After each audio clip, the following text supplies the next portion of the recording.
Hey guys, what's up? In this tutorial we're going to explain how you can enable Google Chat for your Gmail inbox in 2026. So let us get started.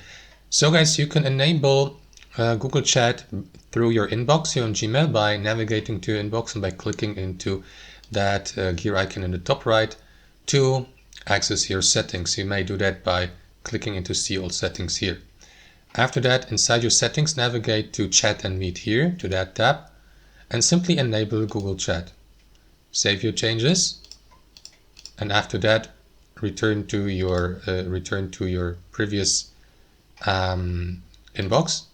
Refresh the page if necessary,